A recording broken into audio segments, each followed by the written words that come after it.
Honour brand இந்தியாவுக்கு வந்ததுக்கப்புறம் 2 phone already launch பண்ணியிருந்தாங்க. ரெண்டுமே ஸ்டார்டிங் ஸ்டேஜில் நான் பார்க்கும்போது ஸ்பெக் வைஸ் நல்லா இருந்தாலும் கூட ப்ரைஸ் பார்த்தீங்க அப்படின்னா கொஞ்சம் அதிகமாகவே இருக்கு.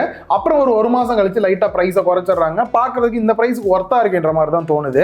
இப்போ பார்த்தீங்க அப்படின்னா ஹானரில் 2 ஃபோன் லான்ச் பண்ணுறாங்க. ஹானர் 200 அண்ட் 200 ப்ரோ அப்படின்னு சொல்லி நம்ம கையில் ஹானர் 200 இருக்கு. ஆக்சுவலாக எனக்கு ஒரு திங்கிங் என்னன்னா, ஹானர்ல இருந்து வந்த எல்லா ஃபோனுமே ஒரு அண்டர் ரேட்டடாக இருக்கிற மாதிரியான ஒரு ஃபீல் வந்து கொடுக்குது. இந்த 200லாம் பார்த்தீங்க அப்படின்னா நான் யூஸ் பண்ண வரைக்கும் ஒரு ஆல்ரவுண்டர் மொபைலுக்கான நல்ல ஒரு ஃபீலே வந்து கொடுத்தது. ஆனாலும் ஒரு சில குறைகள் இருக்க தான் செய்யுது. பிரைஸ் எப்படி லான்ச் பண்றாங்கன்றத கடைசியில் நான் சொல்றேன். ஸோ ரியலாகவே இந்த வீடியோ ஃபுல்லா பாருங்க, நீங்களே சொல்லுங்க எப்படி இருக்கு அப்படின்றத. நீங்க பார்த்துட்டு இருக்கிறது லவுடலி டெக் சேனல், நான் சுகுமார். வாங்க வீடியோக்குள்ள போகலாம். குயிக்கா ஒரு அன்பாக்சிங் பண்ணிடலாம். நம்ம கையில் இருக்கிறது குளோபல் வேரியன்ட், ஜஸ்ட் ரிவ்யூக்காக வந்து கொடுத்துருக்காங்க. ஹானர் 200 அப்படின்றத பிராண்டிங் பண்ணியிருக்காங்க. டாப்லையுமே ஹானர் பிராண்டிங் பண்ணியிருக்காங்க. பாட்டமில் ஐஎம்ஐ நம்பர், ரேம் வேரியன்ட் என்னன்றதை கொடுத்துருக்காங்க. பாக்ஸை ஓப்பன் பண்ணோடனே உள்ளே எடுத்தோடனே மொபைல் தான் கொடுத்துருக்காங்க. மேலே இருக்கக்கூடிய இந்த ஒரு ரேப்பர் ரிமூவ் பண்ணிடலாம். அந்த ஸ்டிக்கரையுமே ரிமூவ் பண்ணிட்டு டேர்ன் ஆன் பண்ணிடலாம். இன்னொரு ட்ரேல பார்த்தீங்கன்னா சின்னதாக ஒரு பாக்ஸ் கொடுத்துருக்காங்க. அதில் SIM ejector tool, user manual, warranty card and case கூட கொடுத்துருக்காங்க.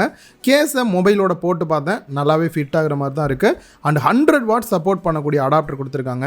இது யூகே அடாப்டர். அண்ட் ஃபைனலாக டைப் சி கேபிள் ஒன்று கொடுத்துருக்காங்க. கேபிளோட குவாலிட்டி வைஸ் நல்லாவே இருக்கு.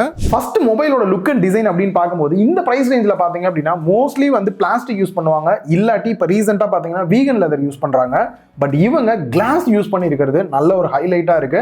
பட் என்ன ப்ரொடெக்ஷன் அப்படின்றத எதுவுமே சொல்லல. லுக் பாக்குறதுக்கு பாத்தீங்க அப்படின்னா வெள்ளை கலர்ல மார்பிள் எப்படி இருக்குமோ அந்த மாதிரியான ஃபீல் தான் கொடுக்குது. லைட்டா அப்படியே அலையா இருந்தா எப்படி இருக்குமோ அந்த மாதிரியான ஃபீல்ல தான் இருக்கு. பிராண்ட் சொல்றது மூன் லைட் ஒயிட் அப்படின்றாங்க. இதுலயே மூன் லைட் பிளாக்குமே வந்து இருக்கு. பாக்குறதுக்கு மேட் பினிஷ்ல இருக்கிற மாதிரி இருந்தாலும் டச் பண்ணி பாக்குறதுக்கு வளன்னு தான் வந்து கொடுத்துருக்காங்க. பட் லுக் வைஸ் பாக்குறதுக்கு செம பிரீமியமான ஃபீல் கொடுக்குது. அண்ட் நெக்ஸ்ட் இதோட வெயிட் அண்ட் திக்னஸ்லயும் நல்லாவே வந்து கான்சென்ட்ரேட் பண்ணிருக்காங்க. திக்னஸ் பொறுத்த வரைக்கும் 7.7 mm, வெயிட் 187 கிராம் வந்து கொடுத்துருக்காங்க.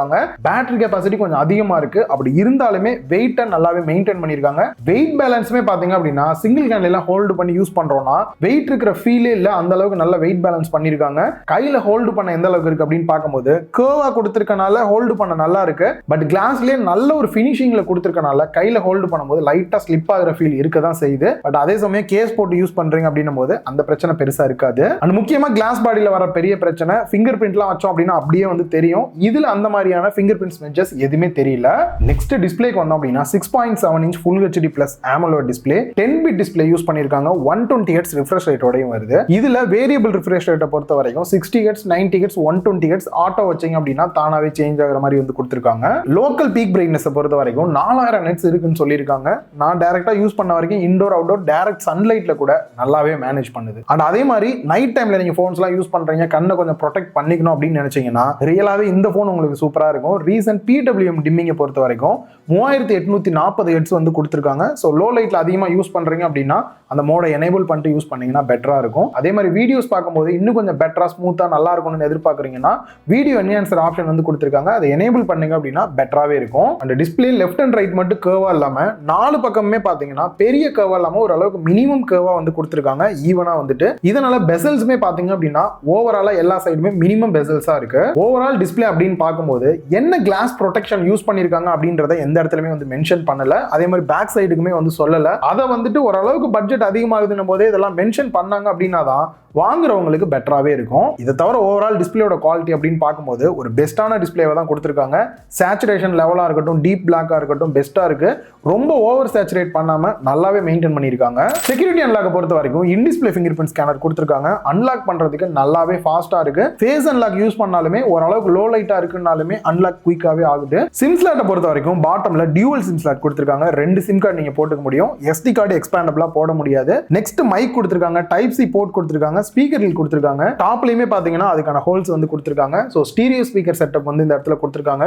200% வரைக்கும் சவுண்ட் வைக்கலான்றாங்க. 100% வச்சாலே நல்ல ஒரு சவுண்ட் குவாலிட்டி டீடைலா இருக்கு. சவுண்ட் கேட்கறதுக்கு 200 வைக்கிறோம் அப்படின்னும் போது நல்ல லவுடரா இருக்கு. இதுல மிஸ் ஆகிற ஒரு விஷயம் அப்படின்னா டால்பி அட்மாஸ் இந்த மாதிரி எந்த ஒரு சப்போர்ட்டுமே வந்து கொடுக்கல. அதை தவிர பார்க்கும்போது சவுண்ட் குவாலிட்டி குவாலிட்டி நல்லாவே இருக்கு. அண்ட் ஓஎஸ் அப்படின்னு வரும்போது இவங்களோட மேஜிக் OS 8.0 ஆண்ட்ராய்ட் 14 பேஸ் பண்ணி ரன் ஆகுது. லாஸ்டா வந்திருக்கக்கூடிய செக்யூரிட்டி பேட்ச் அப்டேட்டை பொறுத்த வரைக்கும் மே மாசம் வரைக்கும் வந்திருக்கு. இவங்க ப்ராமிஸா கொடுக்கக்கூடிய அப்டேட்னு சொல்றது 2 வருஷத்துக்கான சாஃப்ட்வேர் அப்டேட்டும் 3 வருஷத்துக்கான செக்யூரிட்டி பேட்ச் அப்டேட்டும் கொடுக்குற மாதிரி சொல்றாங்க. பட் இதே பிரைஸ் ரேஞ்சில் வரக்கூடிய பல மொபைல்ல நமக்கு 4 வருஷமே வந்து கிடைக்குது. அந்த அப்கிரேட் இன்னும் கொஞ்சம் இன்க்ரீஸ் பண்ணியிருந்தாங்கன்னா நல்லா இருந்திருக்கும். பட் இதையே நீங்க கொஞ்சம் ஒழுங்கா கொடுங்கயா போகுதுன்ற மாதிரி தான் எனக்கு வந்து தோணுது. அண்ட் அதே சமயம் இதுல இருக்கக்கூடிய ப்ளோட்வேர்ஸ் அப்படின்னு பார்க்கும்போதும் அங்கங்க நிறைய ப்ளோட்வேர்ஸ் என்னால பார்க்க முடிஞ்சது. ஆப்ஸை பார்க்கும்போது செம ஷாக்கிங். டிக்டாக் இருந்தது, என்னடா டிக்டாக் எல்லாம் கொடுத்துருக்கீங்க அப்படின்னு ஷாக்கிங்ல இருந்தோம். டீம்லயுமே ஒருத்தன் டிக்டாக் வெறியும் ஒருத்தர் இருந்தான். ஏன் நான் ஸ்வைப் பண்றேன் அப்படின்னு ஸ்வைப் பண்ணும்போது 2-3 ஸ்வைப் பண்ணதுக்கே வந்துட்டு இன்டர்நெட் டிஸ்கனெக்ட்னு வந்துட்டு டிக்டாக் ஓப்பன் ஆகல. ஆக்சுவலா எனக்கு தெரிஞ்சு ரிவ்யூ யூனிட் வந்துட்டு குளோபல் வேரியன்ட் கொடுத்துருக்காங்கன்னு நினைக்கிறேன். கண்டிப்பா இந்தியாவுக்குன்னு வந்து ஆப்டிமைஸ் பண்ணி கொடுக்கும்போது இதெல்லாம் ரிமூவ் பண்ணிடுவாங்கன்னு நினைக்கிறேன். சப்போஸ் இந்த வீடியோ பார்த்துட்டு இல்லை நீங்க ஹானர் ஃபோன் வாங்குறீங்க அப்படின்ற பட்சத்தில் இருந்துச்சா இல்லையா உங்களோட கருத்தை கமெண்ட் பண்ணுங்க. கேமராஸ் அப்படின்னு வரும்போது இந்த பட்ஜெட் ரேஞ்சில் ஒரு டீசென்ட்டான ஒர்க்கை நல்லாவே பார்த்துருக்காங்க. ஃப்ரண்ட்ல செல்ஃபி கேமரா அப்படின்னு வரும்போது 50 மெகா பிக்சல் கொடுத்துருக்காங்க. போட்டோஸ் எல்லாம் எந்த அளவுக்கு இருக்குன்னு நீங்களே பாருங்க. போர்ட்ரேட் போட்டோஸ் கூட பாத்தீங்கன்னா நல்லாவே இருக்கு. வீடியோ அவுட்புட் அப்படின்னு வரும்போது மேக்ஸிமம் 4K 30 FPS கொடுத்துருக்காங்க. 1080p 60 இல்லாட்டி 30 FPS எடுக்கிற மாதிரி கொடுத்துருக்காங்க. அதே சமயம் பேக் சைட் கேமரா செட்டப் அப்படின்னு வரும்போது டம்மி கேமராஸ் எதுவுமே கிடையாது. மெயின் கேமரா பார்த்தீங்கன்னா 50 மெகா பிக்சல் அண்ட் அதே சமயம் OIS சப்போர்ட்டோடையுமே வந்து கொடுத்துருக்காங்க. அப்பச்சர் வேல்யூ 1.95 வருது. இதுலேயும் நீங்கள் ஒரு சில ஃபோட்டோஸ் எப்படி இருக்குன்றத பாருங்க. மோஸ்ட்லி பார்த்தீங்கன்னா கலர்ஸ் எல்லாமே நேச்சுரலாக இருக்கிற ஃபீல் வந்து நல்லாவே கொடுக்குது. ஓவர் சேச்சுரேட் இந்த மாதிரி எதுவுமே வந்து இல்லை. நல்லாவே இமேஜுமே பார்த்தீங்கன்னா ஷார்ப்னஸாக இருக்குது. அண்ட் அதே மாதிரி பியூட்டி மோடுமே பார்த்தீங்கன்னா க்ளோஸ் டு நேச்சுரல் ஃபீல் வந்து கொடுக்குது. அண்ட் ரெண்டாவது கேமராவுமே மெயின் கேமரா அளவுக்கு 50 மெகா பிக்சல் 2.5x அளவுக்கு ஜூம் பண்ற மாதிரி டெலிஃபோட்டோ கேமரா கொடுத்துருக்காங்க. 2.5xல நம்ம எடுக்கும்போது கூட ஷேக்கிங்கே இல்லாம இருக்கு. இதுலயும் பாத்தீங்கன்னா சோனியோட IMX 856 சென்சார் யூஸ் பண்ணிருக்காங்க.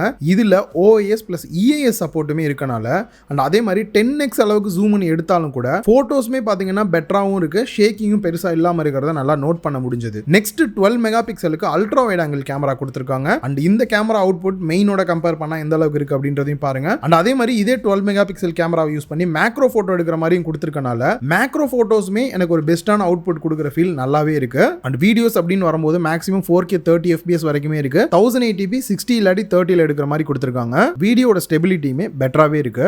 நெக்ஸ்ட் போனோட பர்ஃபார்மன்ஸ் எந்த அளவுக்கு இருக்கு அப்படின்னு பார்க்கும்போது Snapdragon 7 Gen 3 வந்து யூஸ் பண்ணிருக்காங்க.